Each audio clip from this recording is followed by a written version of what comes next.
Hello friends, स्वागत है आपका एक नई रोचक कहानी में जिसका नाम है कब्रिस्तान। मनोहर का घर पुराने कब्रिस्तान के पीछे था और उसके घर के छत से वह कब्रिस्तान अच्छे से दिखता था। वह रोज़ उस कब्रिस्तान को पार करके ही अपने काम पर जाता था। मनोहर के 2 बच्चे थे और दोनों बच्चे बड़े ही शैतान थे। बड़े बेटे का नाम रॉकी और छोटे बेटे का नाम विक्की था। एक बार गर्मी की छुट्टी में रॉकी और विक्की की बहन सोनिया भी आई हुई थी। तीनों मिलकर रात के लगभग 12 बजे एक रूम में ट्रूथ और डेयर खेल रहे थे। रॉकी सोनिया से पूछता है कि तुम ट्रूथ लोगी या डेयर। सोनिया डेयर लेती है और पूछती है कि तुम लोग कुछ खतरनाक करने के लिए तो नहीं कहोगे ना। रॉकी, ये हुई ना बात, तो जाओ अब छत पर से घूम करके आओ और छत पर रखे गमले में से फूल तोड़कर लाना होगा, तभी हमें पता चलेगा कि तुम छत पर से आई हो। सोनिया, छत पर से तो कब्रिस्तान दिखता है। नहीं, मैं नहीं जाऊंगी। रॉकी और विक्की दोनों सोनिया को छत पर जाने के लिए ज़बरदस्ती बोलते हैं। सोनिया छत पर जाती है और जैसे ही गमले में लगे फूल की तरफ बढ़ती है, तभी उसकी नज़र कब्रिस्तान की ओर पड़ती है। कब्रिस्तान में एक बड़ा सा सूखा पेड़ होता है। वह देखती है कि उस पेड़ पर एक सर कटी हुई उल्टी लाश लटकी होती है। सोनिया उसे देखते ही और ज़ोर से चिल्लाती हुई बेहोश हो जाती है।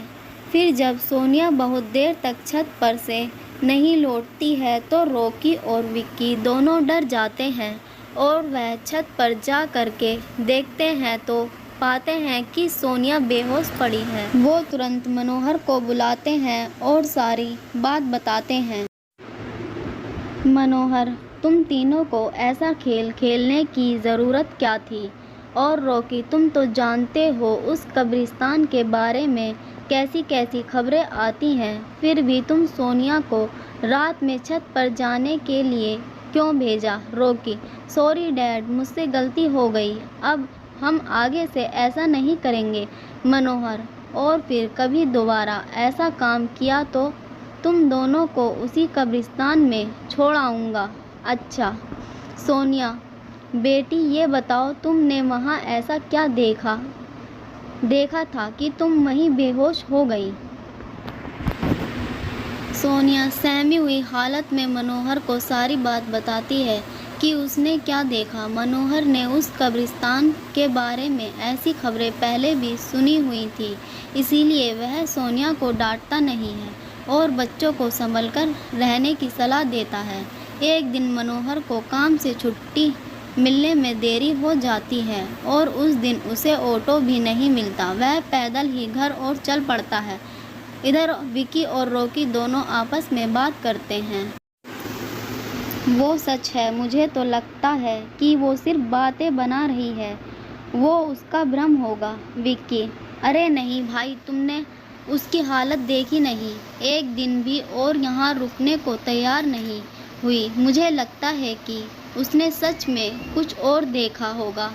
रॉकी, चलो हम कब्रिस्तान में जाकर खुद ही देख लेते हैं। विक्की, अरे भाई, तुम पागल तो नहीं हो गए हो? मुझे अपनी जान बहुत प्यारी है, मैं कहीं नहीं जाऊंगा और तुम भी मत जाओ।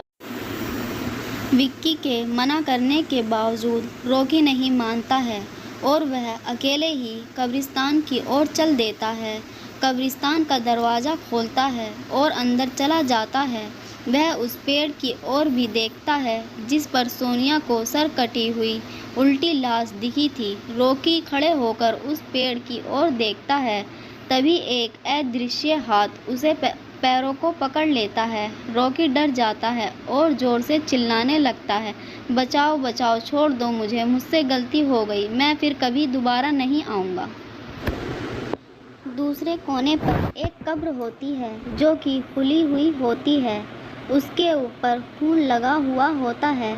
वह अदृश्य हाथ रॉकी को खींचकर लाते हैं और उस कब्र में ढकेलने की कोशिश करने लगते हैं। रॉकी चिल्लाता है, छोड़ दो मुझे, मुझसे गलती हो गई, मैं फिर यहाँ कभी नहीं आऊँगा। मुझे मत मारो, मुझे जाने दो। मनोहर काम से पैदल घर पहुँचने वाला ही होता है। जैसे ही वह कब्रिस्तान से गुजरता है उसे रॉकी की आवाज़ सुनाई देती है।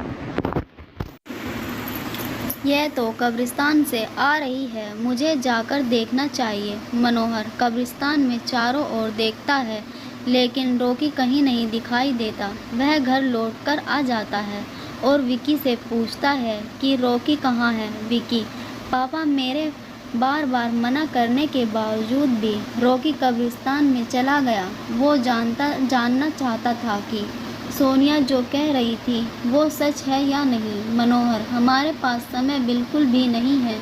जाओ, घर के मंदिर में शंख में जो जल रखा है वो जल्दी से लेकर आओ। हमें रॉकी को खोजने कब्रिस्तान जाना पड़ेगा।